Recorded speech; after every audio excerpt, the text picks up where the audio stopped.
پیار بڑا اچھا ہے، اس نے اتنی اعلیٰ گندم بھیجی ہے کہ اتنی تو میں نے پیاری گندم کبھی دیکھی نہیں۔ جناب ابراہیم مسکرائے، فرمانے لگی سارا یہ مصری یار نے نہیں بھیجی، یہ میرے عرشی یار نے بھیجی ہے، یہ میرے عرشی یار نے بھیجی ہے۔ بھائی مہمان نوازی مزاج تھا، ہاتھ لٹا دینا مزاج تھا، دوسروں کی اشک شوئی مزاج تھا۔ حضرت ابراہیم علیہ السلام کا طریقہ ہے قربانی، حضور نے ان کا طریقہ بیان کیا۔ اگر سال کے بعد قربانی دینا ان کا طریقہ ہے تو سارا سال غریبوں کو روٹی دینا بھی حضرت ابراہیم کا طریقہ ہے، سارا سال غریب کی نوکری کرنا یہ بھی حضرت ابراہیم کا طریقہ ہے، بھوکے کو کھانا کھلانا یہ بھی۔ میرے مصطفیٰ کریم سید عالم صلی اللہ علیہ وسلم سے صحابہ نے پوچھا حضور بہترین مسلمان کون ہے؟ بہترین مسلمان؟ تو حضور نے فرمایا جو سلام لینے میں پہل کرے اور غریب کو روٹی کھلانے میں سب سے اچھا ہو، وہ بہترین مسلمان ہے، زبردست مسلمان۔ ہمارے ہاں دعوتیں ہوتی ہیں تو امیروں کی، افطاریاں ہیں تو امیروں کی، اور میرے مصطفیٰ کریم علیہ السلام نے فرمایا بدترین دعوت ہے جس میں امیر بلائے جائے غریب نہ بلائے جائے، وہ بدترین دعوت۔ حضرت ابراہیم کا طریقہ رہا ساری زندگی مہمان نوازی، اور دوسرا ان کا مزاج تھا، اللہ سے پیار ہو گیا تھا نا۔ جب رب کریم سے محبت ہوتی ہے نا، اور محبت کا احساس ہوتا ہے دل میں، پھر سجدے لمبے ہوتے ہیں۔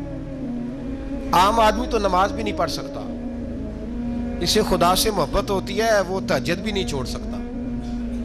وہ یہ محبت کی بات ہے نا، جس کو پیار ہوتا ہے اس کی تہجد بھی ہے، اس کی اشراق بھی ہے، چاشت بھی ہے، اس کے عمرے بھی ہیں، اس کے حج بھی ہیں، اس کے بار بار کعبۃ اللہ کے دیدار بھی ہیں۔ یہ محبت الہی ہے، جوش مارتی ہے۔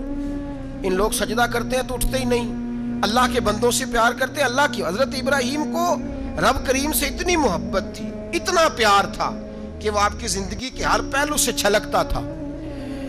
ایک وقت ایسا آیا کہ اللہ تعالیٰ نے حضرت ابراہیم کو بہت زیادہ مال عطا فرمایا، اتنے اونٹ گنے نہیں جاتے، گائیں اتنی زیادہ کہ شمار نہیں ہوتی، بکرے بکریاں اتنی زیادہ کہ شمار، بہت زیادہ مال اللہ نے عطا فرمایا۔ اور ابھی کچھ عرصہ پہلے آپ پیچھے جائیں نا تو جو لفظ مال تھا وہ روپے پہ تو بولا ہی نہیں جاتا تھا، وہ جانوروں پہ بولا جاتا تھا۔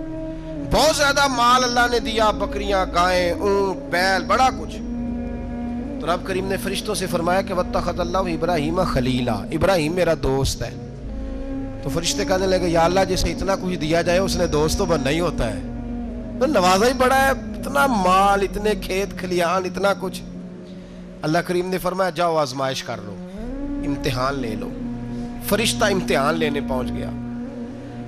حضرت ابراہیم کے جانور چر رہے ہیں چراگاہ میں، حضرت ابراہیم بھی ہیں، غلام بھی ہیں، بہت بڑا ریوڑ ہے۔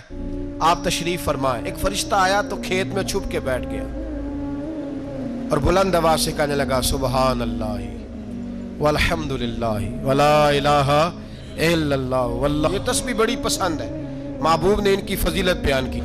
اب وہ حضرت سیدنا ابراہیم علیہ السلام کھڑے تھے تو وہ کھیت میں بیٹھ کے تسبیح پڑھنے لگا سبحان اللہ والحمد للہ ولا الہ الا اللہ۔ حضرت ابراہیم کہنے لگا یہ میرے رب کا نام کون لے رہا ہے؟ بڑی اس کی میٹھی آواز ہے، بڑی، کون ہے؟ ڈھونڈنے لگے، گھومتے گھومتے اس کے پاس چلے گئے، فرشتہ انسانی شکل میں۔ تو میرے رب کا ذکر کر رہا تھا؟ اس نے کہا میں ہی کر رہا تھا۔ فرمانے لگے یار ایک دفعہ پھر نہیں کرتا؟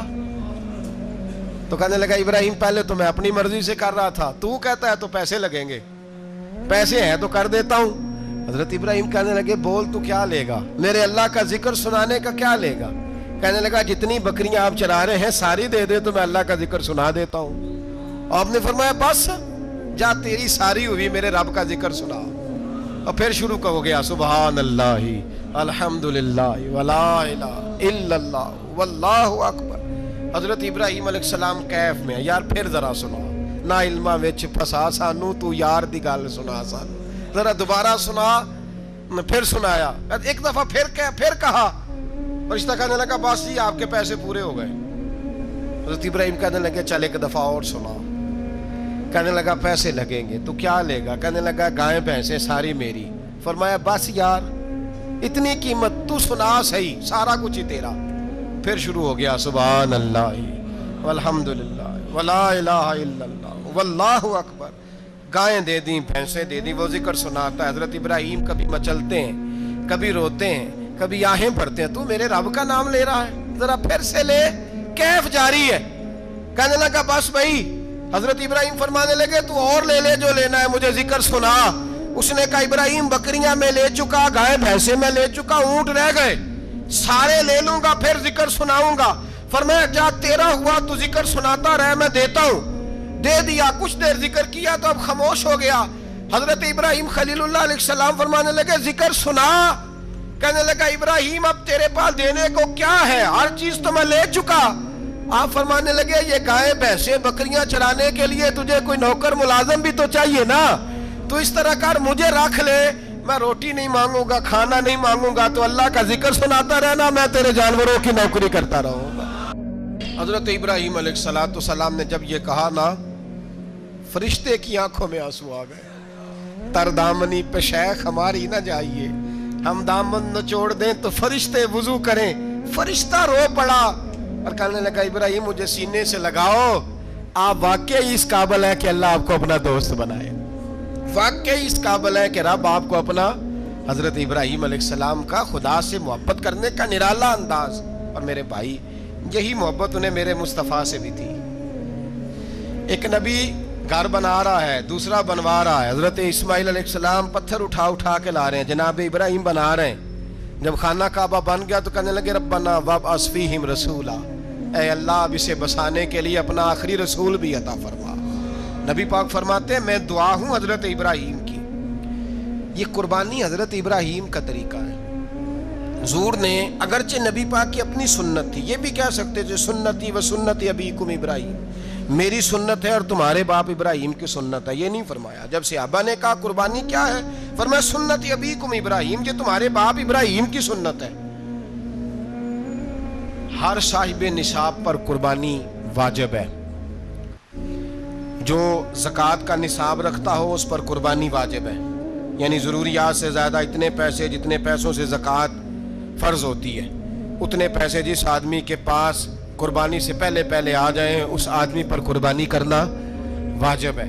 بکرا، چھترا، دمبا 1 سال کا یا دمبا 6 مہینے کا ہو پر اتنا بڑا محسوس ہوتا ہو کہ لگے کہ 1 سال کا ہے، اس کی قربانی ہو سکتی ہے۔ جانور میں کوئی عیب نہیں ہونا چاہیے، اتنا کمزور نہ ہو کہ ذبح جہاں اسے کرنا ہے وہاں وہ چل کے جا نہ سکے، اتنا کمزور جانور نہ ہو، اس کے اندر بظاہر کوئی اتنا بڑا نقص نہ پایا جاتا ہو، کانا نہ ہو، لنگڑا نہ ہو، کوئی اس کی ہاتھ نہ کٹے ہوئے ہوں، ایسا نقص جو واضح ہو۔ بکرا 1 سال کا، گائیں اور بھینس یہ 2 سال کی، اونٹ 5 سال کا۔ اب اس میں یہ ہے کہ ہمارے بہت سارے دوست چونکہ ہم دیہاتی لوگ ہیں تو پوچھتے ہیں کہ دوندا نہیں ہے تو چوگا نہیں ہے، تو یہ ہماری پنجابی کی اصطلاحات ہیں، پنجابی کی۔ شریعت اسلامیہ نے سال بتائے ہیں، یہ تو ہم نے اپنی آسانی کے لیے، یا دیہاتوں میں جو ماحول تھا اس طرح کا جانور لیں، خوبصورت جانور لیں۔ جو نصاب ہے وہ بھی میں نے آپ کو بتایا، لیکن ایک اور پہلو بھی ہے، نبی پاک صلی اللہ علیہ وسلم پہ زکوٰۃ کبھی فرض نہیں ہوئی، کبھی حضور پہ زکوٰۃ فرض نہیں ہوئی۔ نبی پاک صلی اللہ علیہ وسلم کے پاس اتنا سرمایہ کبھی اکٹھا ہوا ہی نہیں کہ زکوٰۃ فرض ہو، لیکن نبی پاک کے صحابہ فرماتے ہیں کہ مدینے کے 10 سالوں میں اللہ کے رسول نے ہر سال قربانی فرمائی ہے، ہر سال قربانی دی، اور جس سال حضور حج کرنے گئے اس سال اللہ کے نبی نے 63 اونٹ ذبح فرمائے، اور حضور صلی اللہ علیہ وسلم جب اونٹ ذبح کرنے لگتے نا تو صحابہ کہتے ہیں اونٹ خود دوڑ کے حضور کے سامنے آ کے لیٹ جاتا، اور نبی پاک اسے ذبح کرتے اور فرماتے ہیں ایک دوسرے کو دھکے دیتے اونٹ کے، پہلے میں نے جانا ہے ذبح ہونے کے لیے، پہلے میں نے، انہیں پتا تھا کہ جو مصطفیٰ کے ہاتھوں ذبح ہوگا وہ تو دائمی زندگی پا جائے گا، یہاں بھی وہاں بھی زندہ۔ 63 اونٹ ذبح کیے، ایک اونٹ میں کتنی قربانیاں ہوتی ہیں؟ 7۔ اب 63 کو 7 سے ضرب دو گے تو کتنی بنے گی؟ اور پھر نبی پاک صلی اللہ علیہ وسلم نے 10 سال مدینہ منورہ میں قربانی دی، ہر سال۔ اب وہ 63 اونٹ، ایک اونٹ میں 7 قربانیاں، ہر سال یہاں قربانی، اور مولا علی شیر خدا فرماتے ہیں نبی پاک 2 قربانیاں دیتے۔ میں نے کہا حضور 2 جانور ذبح کر رہے ہیں آپ، تو حضور نے فرمایا ایک میری طرف سے، ایک میری امت کی طرف سے، غریبوں کی طرف سے۔ اور حضرت علی کو حضور نے وصیت فرمائی تو 2 دیا کرے گا۔ یا رسول اللہ صلی اللہ علیہ وسلم میں غلام ہوں، خادم ہوں۔ حضور نے فرمایا علی ایک تو نے اپنی دینی ہے، ایک میری طرف سے دینی ہے، 2 قربانیاں۔ مولا علی نے بھی ساری زندگی 2 قربانیاں دی، حضرت علی بھی مال کے نصاب نہیں تھے، اپنا مکان ہی نہیں تھا، کوئی کاروبار نہیں تھا، کئی دن فاقے رہتے تھے، پر قربانیاں کتنی دیتے تھے؟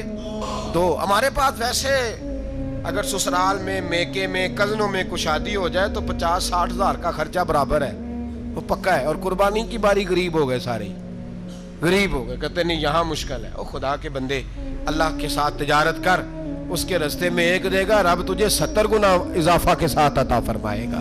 قربانی مال کے نصاب پہ ہے، کوشش کیا کریں کہ اللہ کے رستے میں جب دینا ہو پھر لیت اللہ سے بچیں، خوبصورت جانور لائیں جن کو اللہ نے توفیق دی ہے، ان کے لیے نصیحت ہے جن کو اللہ نے توفیق دی۔ میں نے اپنے حضرت صاحب کو دیکھا ہے، وہ کہتے تھے کئی جانور اللہ نے بڑا نوازا ہے، کہتے ایک میرا ہے، ایک میرے ماں کا، ایک میرے باپ کا ہے، ایک میرے فلاں استاد صاحب کا، ایک میرے پیر صاحب کا ہے، یہ جانور غوث اعظم جیلانی کا نام کا دے رہا ہوں۔ اور پھر ایک بڑا خوبصورت جانور بندہ ہوتا اور حضرت خود ان کو چارہ ڈال رہے ہوتے، تو حضور یہ کیا ہے؟ فرمانے لگے یہ میں رسول اللہ کے نام پہ قربان کروں گا، یہ نبی پاک کے نام پر قربان کیا جائے گا۔ جن کو اللہ نے حیثیت دی ہے وہ کوشش کریں اپنے محبوب کی طرف سے بھی قربانی کریں، نبی پاک کے نام کی قربانی دے، خوبصورت سا جانور پیارا، پھر اس کی خدمت ہو، پھر اس کی قربانی دی جائے اور نبی پاک کے نام پر قربانی دی جائے۔ حضور نے خود وصیت فرمائی حضرت ابو بکر صدیق کو، قربانی بڑا حسین عمل ہے، اور میرے نبی پاک صلی اللہ علیہ وسلم نے ناراضگی بھی فرمائی،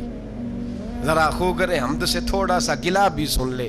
میرے حبیب نے فرمایا جو طاقت کے باوجود قربانی نہ کرے وہ ہماری عیدگاہ میں عید کی نماز پڑھنے نہ آئے، وہ نہ آئے۔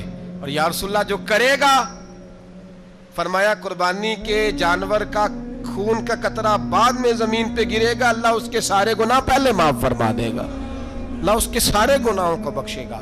قربانی کریں، خوبصورت انداز میں کریں، اللہ کی رضا کے لیے۔ بزرگوں نے لکھا ہے 3 حصے کرو گوشت کے، ایک گھر میں رکھو، ایک رشتہ داروں میں بانٹو، پڑوسیوں میں بانٹو، اور تیسرا فقط غریبوں کو دو۔ لیکن میں اکثر یہ سوچتا ہوں کہ ہمارے ہاں قربانی کرتا ہی وہ ہے جن کے گھر میں ہر جمعرات کو چھوٹا گوشت پکتا ہے، اور جن کے گھر میں ہفتے میں 3 دفعہ مرغی کا گوشت پکتا ہے، وہی تو قربانی دینے کے قابل ہوتے ہیں۔ تو وہ بھی اگر قربانی کے بکرے میں سے بھی تیسرا رکھنا چاہیں تو اجازت تو ہے، میں نے کہا سارا رکھنے کی بھی اجازت ہے، لیکن اگر آپ مہربانی کریں، کوشش کریں کہ یار ہم تو سارا سال ہی کھاتے ہیں، اور ہمارے یہاں جو گوشت تقسیم ہوتا ہے نا وہ بھی باری لگی ہوئی ہے، ادھر سے پلیٹ آئی تھی گوشت کی تو ادھر سے بھر کے چلی گئی، بھئی اس نے کی ہے، اس کو بار بار گوشت دینے کا کیا مطلب ہے؟ آپ یہ دیکھیں عزیزوں میں، رشتہ داروں میں، اور میں اگر تھوڑا سا آپ کی توجہ کرانے میں کامیاب ہو جاؤں تو سفید پوش لوگوں کو دیکھیں، کچھ سفید پوش ہیں، سفید پوش جن کے اوپر قرضے ہیں، بیماریوں نے جکڑ لیا ہے، گھر میں بڑے بڑے سخت مریض آ گئے ہیں، سفید پوش پہلے دیا کرتے تھے۔ آپ ان سے پوچھتے ہیں صاحب قربانی، تو بات کو ٹالتے ہیں، وہ کہتے ہیں سوچ رہا ہوں کوئی حصہ ڈال جائے، پردہ پوشی کرتے ہیں، کہتے ہیں کہیں حصہ رکھا ہوا، پردہ پوش۔ اکثر وہ لوگ قربانی نہیں دے پاتے، اکثر دیا کرتے تھے اب نہیں دے پا رہے، کیوں؟ اس لیے کہ مشکلات ایسی آ گئیں۔ ان لوگوں کا خیال کریں، ان کے گھروں تک گوشت پہنچا کے آئیں، ان پر توجہ کریں۔